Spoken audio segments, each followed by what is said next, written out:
So this is super fun. So this is Allan Knight, and I have never met him before.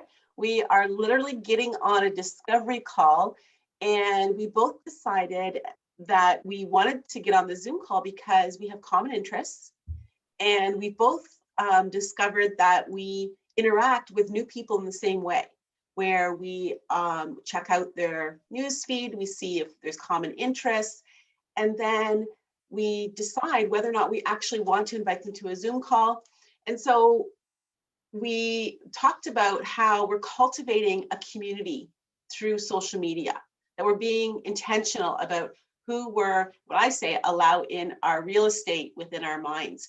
And so just in the few minutes I've been able to meet with Allan, he's proposed this interesting, playful kind of fun thing that we're going to interview each other, and we're videotaping it, and then we're going to share it with both of our networks. So this is off the cuff. This is very impromptu. So I'm not prepared, but we can do this. So Allan, why don't you introduce yourself? And we've already established we're both Canadians, which is super cool, but we're on opposite sides of the country. So why don't you introduce yourself, and then I'll ask questions as we go.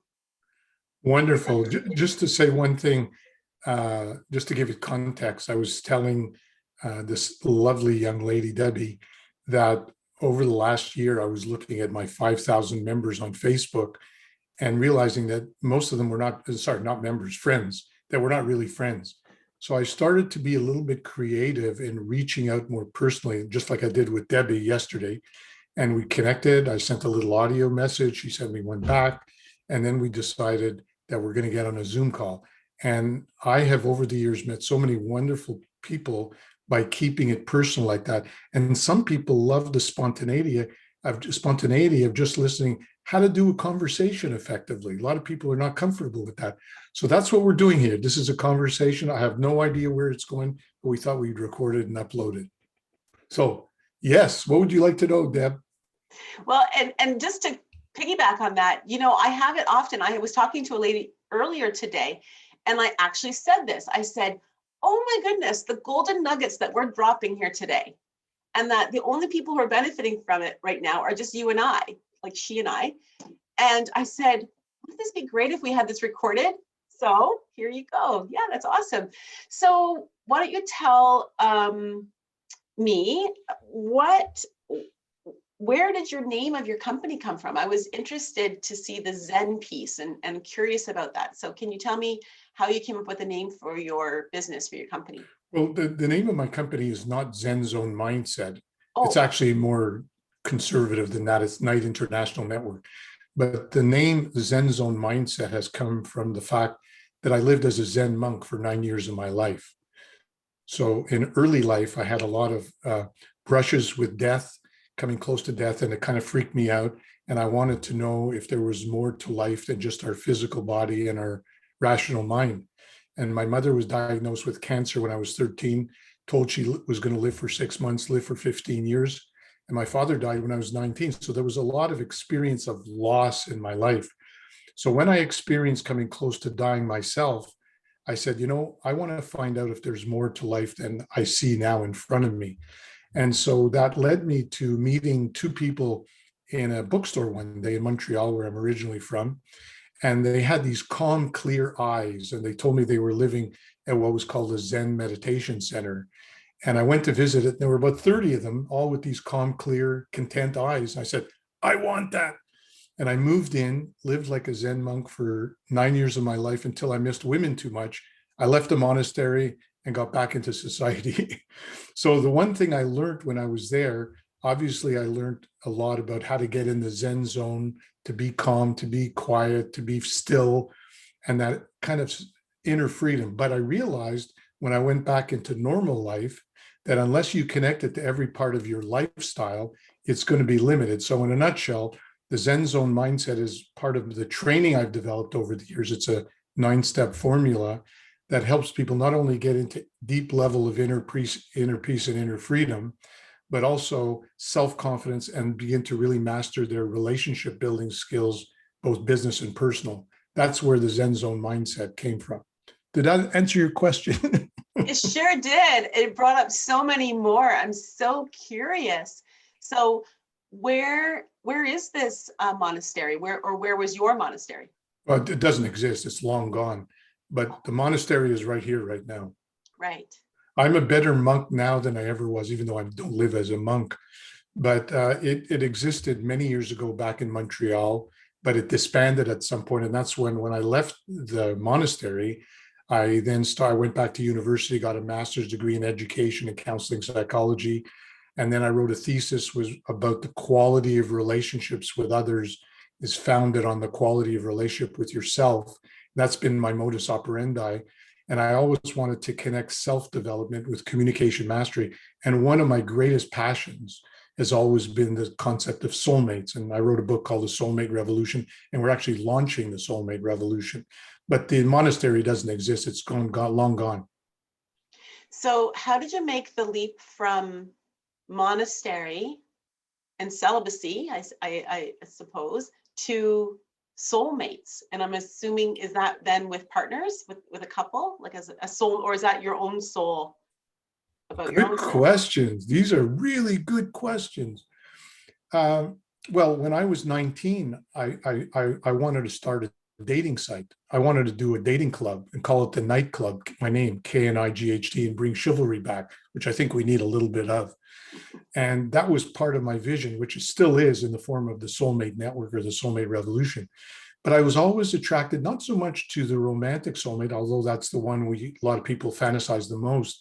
For me, the concept, and I talk about it all the time, I believe, it's my belief, that we have many soulmates, friends soulmates, family soulmates, business soulmates, and romantic soulmates, even twin souls. And the point is, my program that I've developed really is about the first 7 steps, which is about empowering yourself. So it's about tapping into your own inner soulmate, which is really the foundation of every kind of relationship. It's more about heart-centered relationships. It's up to each individual to choose what they want. I don't care whether someone's polyamorous or bisexual or, gay or lesbian. It doesn't really matter. It's the quality of the relationship and the depth of the soul connection that's really the most important.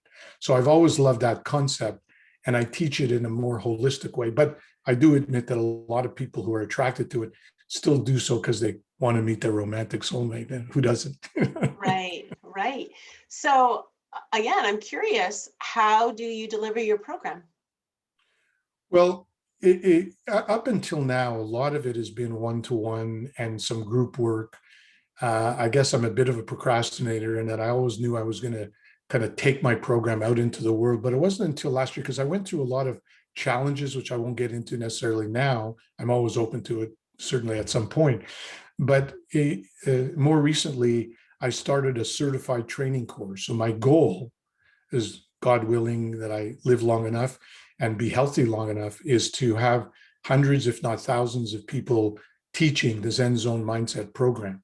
And because it's a duplicatable system, that's a fast track system, and that if you go through in 60 to 90 days, you come to quite a high level of that self-mastery and begin communication mastery. So my goal is to really focus more of my intention, even though I'm coming out with a course very soon, Zen Zone Mindset course. My goal is to train as many individuals who aspire to be coaches or are already coaches but don't have this kind of program, and have people in different languages, different styles, different audiences administer the program. It's a bigger vision. And from that, my goal is that the Kin Academy be like a network that people can then network with each other. And an offshoot of that will be the Soulmate Network, which will be for specific people that are looking for soulmates. I see. So I'm just trying to understand a bit more about the program that you offer. And I was curious when you said about that you're more a monk now than you were then. So tell me about that. Why do you feel that? And why would you say that? Well, what I meant, I didn't mean in terms of my lifestyle that I'm more as a monk than I was much more a monk then as a celibate lifestyle. I'm much more a monk now, that the whole point of becoming, I believe, a monk or a nun is to deepen your spirituality and attain enlightenment, attain inner freedom. Well, even though I experienced a lot of good things there and inner peace, it wasn't complete because it wasn't within the midst of the challenges of normal lifestyle in the Western society or the world in general. So I say that I'm a better monk now because I'm living with equal inner freedom, but with much greater self-mastery as living as part of the world. That's what I mean by it. I see. Yeah. Just imagine the Dalai Lama, who we love and a lot of people love and revere.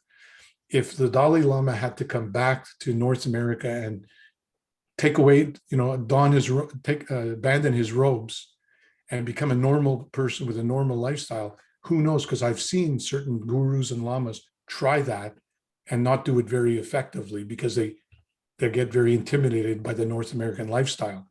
So that's what I meant by saying I think I'm a better monk mentally or inner than I was before. Right. And I would imagine that that really supports your clients in that you're living, we're living a human existence. And so you then can truly give them that enlightenment, but you're experiencing the same kinds of things that they would be experiencing. Still am. That'll never stop. The only difference is that the extreme blocks that I had before that kept me from being more free and more happy, more content, more confident are generally not there. So most of my life is relatively effortless and content. So you're right. And also I think people like the fact that I'm not just doing a rah-rah motivational seminar or just counseling in the sense of there's nothing wrong with counseling, but just theoretical. A lot of people talk about self-development and self-mastery, but they're not walking the talk. So I think the reason they're attracted to me, and maybe why I waited so long to leverage myself out into the world, is because I wanted to feel that I was really walking the talk as opposed to teaching, be more of master what I was talking about. Right. So what's next? Can I acknowledge you for your wonderful skills in interviewing? Sure. You're good. You're good. Thank you. The reason you're so good is that not only do you ask good questions, they're deep questions, and also you're a good listener. I just could tell by your demeanor that you're generally interested. You're not just asking me questions so that you wait until you talk and tell me about yourself, which a lot of people do. So I acknowledge you for your great skill there. Thank you. Thank you. I've been growing in my coaching, and I would say that's me showing up as a coach. Great. So thank you for that. Pleasure. So what was your last question? My last question Because I want to turn it around and talk about you. It's okay. I just asked you what's next. Well, what's next is really scaling everything. My goal has always been to become a person who is really grounded in my self-development and spiritual development, and share my wisdom and compassion with as many people as I could. But at some point you realize you can only do so much one-to-one. And so what's next is I've now working with a marketing expert and a video expert who's helping me to put together on a platform the Zen Zone Mindset course, which is going to include not just, and I have a book, Zen Zone Mindset book. I have a Soulmate Revolution, but they're very similar books just for different target audiences. But I want to take the course out into the world by marketing it globally through the online process, as well as through the certification program, because I recognize that there are many languages, many cultures, many styles.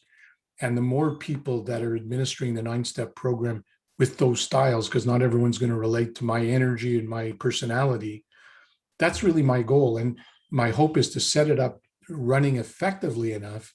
So if something happened to me and I'm not here anymore, that just like Dale Carnegie, it keeps going without Allan Knight, because Allan Knight's just me, little old me.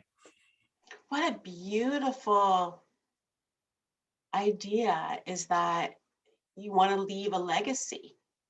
It's the most important thing. That's more important to me than me coaching. Yeah. There was a time when it was just all about me coaching, but now when I look back, it gave me a lot of experience. It gave me a lot of joy to help people. But right now, if you ask me, what's the number one thing before I die in this lifetime, although I'm a big believer in reincarnation and I'm excited about my next reincarnation, that's another subject. But my one goal It's my main purpose in life is to leave that legacy. So many people just, I don't have to tell you about the suffering that's going on in the world, the wars, the killing, the anxiety, the COVID, people afraid of being alone, dysfunctional relationships, social anxiety, it goes on and on and on. So if I could leave something that will impact more and more people long beyond when I'm here, I'm a happy camper. I think we talked enough about me. No, is there anything else that I didn't cover that you want to add?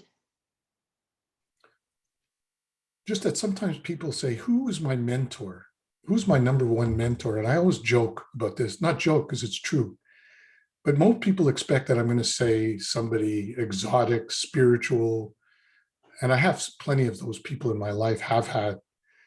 But the number one person that's impacted my life, you're going to laugh when I tell you who it is. Remember the Rat Pack, Dean Martin? Yeah. I love Dean Martin. Okay. And I know people saw him as a drunk. He was far beyond the drunk. But Dean Martin has had such an influence on my life because I've studied him very closely. He was one of the greatest personalities of all time. Not a great singer, not great, but a good singer, funny as hell, great entertainer. But I watch 2 or 3 of his clips every day because he makes you smile. I did a talk 5 years ago in a church. It was about love. And at the end, I took out a video of Dean Martin. There were 500 people in there. And I put on him running down the stairs and singing about love and total smile, joy. And I looked up to look at the audience when they were watching him. Everyone was smiling. He made people feel good because he was walking the talk. He wasn't a trainer, wasn't a coach. He wasn't academic. As a matter of fact, he was very insecure about his lack of education, but he had joy. And he didn't care so much about what people thought, and he could just be himself. And he's taught me by demonstration more than anybody else. That's why people find that fascinating. But that's a surprise. Absolutely. Yeah. I love being surprised. So, yeah. And your explanation about joy, truly, that is what I've discovered most people are seeking. Yeah. They think they're seeking success, riches, accomplishment, all of that. No, they're seeking joy. Joy and contentment, happiness. Contentment's the other word. Thank you. Yeah.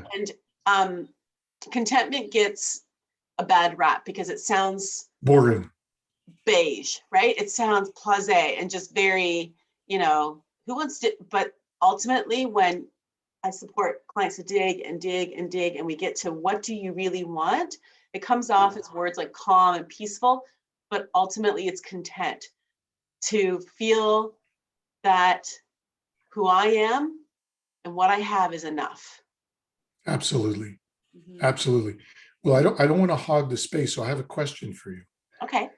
Would you like to end this conversation now? And I'd love to upload it. I'm going to certainly upload it to my group, my social media, and you could do the same if you want. And then we get back online either now or another time and I interview you, or do you want to just go right into it right now? We can go right into it and I'll just send you the whole thing. How about that? Beautiful. Beautiful. So now that we've heard enough about the monk, let's hear about, how do you pronounce your name? Sluys? Perfect. Yeah. Debbi Sluys. So why don't we start by saying, I know that you've been doing your business for 3 years. In a nutshell, what's your business? But then I want to hear a little bit about what led up to you taking on this obviously relatively new business for yourself. Thanks. Yeah. So my business is, in a nutshell, vision boards. Wow. And yeah, vision boards, well, we can talk about what they are and what they aren't. But the reason I started was not about vision boards, actually. So my background is in early years. I was a childcare director of a multi-site, 4 locations. I led a team of about 75. I answered to a board of directors. It was not for profit. And I did that for 30 years and I loved it.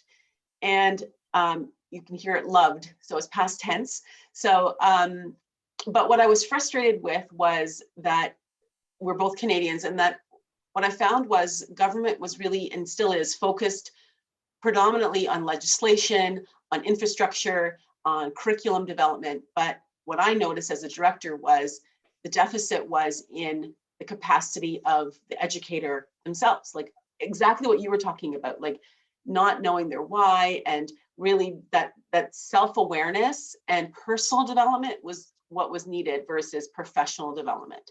And I was on a circuit for professional development in Ontario because our childcare exceeded, like we were part of a pilot, introduced new curriculum. Again, I could talk about that for a really long time, but came out of Europe. It's play-based learning.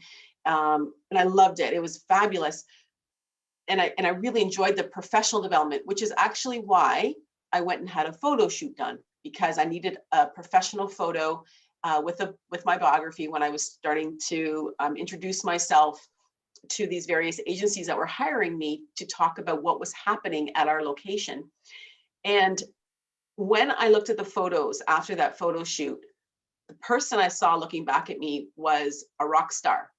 And I said to the photographer, "Oh my goodness, who is that girl?" And she said, "It's you." And I said, "Well, I sure don't feel like her. I feel like a mom. I feel like a wife. I feel like an employee. I feel like a childcare director. But that woman is making a big difference in the world." Wow. And that was the first time an image and vision connected for me, that I realized what was possible but it was my own image. And so I picked those, I bought all of them, and I picked them all up, and I walked into an ad agency and I said to them, "I'm going to do something really big. I just don't know what it is yet." I've never been that bold. I've never done anything like that where I have completely followed my intuition, just knowing that I needed to do that and that I was on the right path, but not knowing the how, not understanding why, just I needed to do it. And I just followed my intuition. And so they didn't laugh me out. They said, "All right." And they started working on my brand. They started developing my website. And then across my news feed came vision boards. And that's where the vision board idea. So I actually built a studio. I have a physical studio. It's beautiful. It's built specifically to facilitate vision board workshops. I built curriculum because there isn't anywhere that I could find that is a school to teach how to run vision board workshops. So I pulled from all various sources, which is similar to the way that I really appreciate early years, where it's called an emergent approach, where you're pulling from all the best sources that make sense to me. So I still, in my curriculum, how I teach vision boards, you can tell it's very prevalent that I have an early years background, which is also why I'm really keenly interested about brain development. And so brain development, what we understand now about children, like even when I started out 30 years ago, we did not know what we know now with all the research around brain development. And so that's tied into vision boards. And most people think vision boards are mystic, sort of hippie woohoo, but it's actually all scientific and tied to neuroscience. And so that's the part that really got me excited and interested. And so I opened my doors in 2018, and I started running workshops and straddling. I had one foot in childcare, and on the weekends I was running workshops. And then 2019, I was speaking at a women's conference, and another speaker said, "What's the price you're paying for not following your dream?" And I thought, Wow. too high. It's too What high. a great question. And Wow. then What she a great followed it question. up and she said, Could you say that again? "What's the Could you price say you're that paying?" again? I got to remember that. Yeah, "What's the price you're For paying not following your for dream. not following your dream?" And then she said, "What's the price those around you are paying for you not following your dream?" Wow. And I thought Wow. about my That's children. really good. Mhm. And I just have I had a new grandson. He was only a month old at that point. And I thought, why am I waiting? What am I waiting for? I get to do this. So I came home and I said to my husband, "I'm going to retire." And he said, "Well, okay," because it wasn't in the cards at that point. And so that was last January. And then COVID hit. And so I got to lead really strong for my last 3 months prior to exiting my 30-year career. But when you leave not-for-profit, there's no pension. It's like I say retirement, but in essence, I quit my job. I had no plan B. I was all in. And I found a coaching program. I invested more than I've ever invested in my life, in myself, in my business. And I took the coaching program, and I graduated in November. And then I realized that most of my clients that were coming to see me were coaches. because I was involved in that coaching program as well. But I saw, wow, this is something that they're really interested in. And they kept saying to me, well, can we take screenshots of this? Or do you mind if we use this in our coaching? I said, oh, no, go ahead. Just give me credit. But I thought, this feels really Mickey Mouse. Like, what else can I do? And I thought, an academy. So 3 weeks ago, I launched an academy. So it's interesting how our stories are similar, because now I'm teaching the teachers. I've got 8 founders who are halfway through my first launch of my academy. We're in week 3, and 4 of them are coaches and 4 of them are entrepreneurs. And I'm guiding them through how to facilitate vision board workshops through the Dare to Declare protocol. And this last Tuesday, I was excited to announce that the coaching program that I took, they actually bought part of my company. So they now are shareholders in my company, and my company has just gone global. Wow, good for, I mean, the first thing I want to do is acknowledge you for the courage that you've had to follow your dream. I know what that's like, and you're to be commended. It's kind of interesting because I know, although there might be some overlap in what you do and what I do, one of the things I was going to do with the interviews in my private group is, because I developed this rather holistic 9-step program, it has different elements to it. It has letting go of the negative past, the visionary part of it, which I teach people how to do vision boards. I'm sure not as in deep as you do. Then the inner power, the inner muscles, then the action, the self-mastery, the personal magnetism, the communication. So I have all these pieces. And what I was saying to my partner or my colleague the other day is, as I interview people, I can say, hey, now we're going to be focusing in this interview on this piece. And obviously the piece is the vision piece for today. So it's very, very timely. So let me ask you this. I mean, I know we could talk for hours about it, and we'll have to do another session at some point. But what would you say to people? I'm assuming you're a big believer that visual goals have more impact than just writing down your goals on a piece of paper. What's the power in the vision? What's the power of the visual? So there's lots of research again, and it keeps coming out. Like, neuroscience is just like this big evolving, wave of new information. And it's interesting how, it used to just be people that maybe were more enlightened or that were in the sciences, but it's becoming more commonplace, where it's like people from all different disciplines are understanding that it's not anything that is like, I believe in this, like it's fact, it's science. So the research shows that by simply writing down your vision, it's 42% more likely to manifest. So getting it out of your head and writing it down. And then when you add images and declare it, which is why I love the name of my company, Dare to Declare, when you declare it to someone else and add images, it goes up to 78% more likely to manifest. Wow. Yeah, so it's in the power of that focus. And that's really, with my protocols, my vision board, you can see, is hanging on the wall behind me. And it looks unique probably from what you would see, because I don't see very many that look like this. Most of them are very collage looking. A lot of them are word heavy, quotes and words.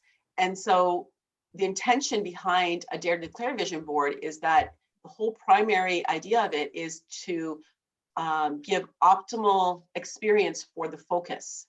Because when we have our brain focus on the images, we create feelings, and the feelings promote energy, which promotes the law of attraction. So it's really intentional around the way that it's set up, that I encourage people leaving some white space around the images, and that it be images versus words. And again, there's science behind that, and how our brains process images at a much higher level. I'm not going to give all the right statistics around that, but versus words. Like, if you look at the word dream, or you see, someone running through a field with their arms in the air, like in a dreamy state, it just invokes so much different, like, it just feels like one dimensional, more impact. Mm-hmm. Yeah. Now, how does, when people hire you one-to-one, do you do it one-to-one or in groups? Well, I had been doing one-to-one up until about a couple weeks ago. But as I'm moving into this next level with working with this other company, I believe that more of my scaling, it's going to be more group. But More group. so I have been How, doing one-on-one, and I imagine I still will probably do that, but most of my programs are group. how long is the program, and how much would it cost the person to do it? So my online vision board workshops with the group are 3 weeks. So it's 3 consecutive sessions over 3 weeks. And I love that because I find that the time in between the weeks really gives time for that to marinate, and you start to see the law of attraction already happening even in the process. So it's 90 minutes to 2-hour sessions for 3 consecutive weeks. And I start them this first Tuesday of every month. So my next one is going to be starting on June the 1st. And then again, it'll be the first Tuesday of July and so forth. So for 3 consecutive weeks. And the price of that is $1,200 US for those 3 weeks. Okay, very, very good. I'm conscious of the time because I didn't realize that we were going to have such an interesting conversation. And of course, we can always do another session. Is there any final things you would like to share with me before we go? Anything else you'd like me to know, us to know, the audience to know? Well, I think one of the commonalities that, and I'm just, finding this connection with you right away is, the spontaneity, which I love that you initiated that. And part of doing a vision board is about, there's this playful aspect of it, that you get back into using your right brain, which is that creative side. And so I love that we've modeled that here today by just, doing this off the cuff, being playful, and just being spontaneous together. And that really speaks to my educator heart as well, because I love that children learn through play. And so just anytime that there can be playful and spontaneity and surprise, I think that brings joy. So I love that. I just got to tell you that I've been doing vision, not to take away your being on stage here, but I've been doing vision boards, maybe not the same, although I have similar ones that I've done, but I've done them for the last 35 years. And there's not one vision board that I didn't do where magic happened. And they're so powerful, and it makes me happy because I never really focused on that. I have it as part of my program in a rudimentary way, probably compared to you. But it gives me joy to know that somebody has actually taken this and intensified the work, and probably I'm really excited to know more about the depth of your work. But I'm also excited about the potential collaboration between us, because I might have people that are going to go through my program or have been through my program that want to go to say, I really want to intensify what Debbi has to offer, and vice versa, because my focus is more on how to master your communication, soulmates, inner fitness, inner power, not to say that yours doesn't include that, but we probably have different focuses. So I really look forward to collaborating one way or the other. Yeah, absolutely. And I think with your focus on the partnership aspect, like the soulmate piece. So I think when you get down and you niche, I guess it's kind of a trendy word, but when you get down and get specific and you get focused on that, like I have with the vision board, like you have with the soulmate aspect of it, it's like you call forth your people. Like then they can really clearly find you because your message is really clear. Totally. And even me, I'm kind of refining that, because there's always been 2 parts of me. And this is an interesting thing that I've challenged with. There's the Zen part, because it's the core of everything, which attracts people that are more spiritually aware and want to grow internally. And then there's the soulmate thing. So I've often struggled. Do I focus on the soulmate or the Zen? The way I see it now, the Zen is the inner soulmate. So that's the collaboration between the 2 pieces. And I hope that'll be enough to attract the right people, but we won't worry about that right now. No. So why don't you, as we close this meeting, or as we end this meeting, why don't you tell people how they would get in touch with you if they were interested in what you have to offer? No, that's kind of you. Thank you. So I have a website, and you can see there on the screen with my name, but it's like dare, and then it's a number 2 declare.com. And you can head there, and on the homepage at the bottom, you'll see the events I was talking about. So you could register for the next monthly Vision Board 3-session program.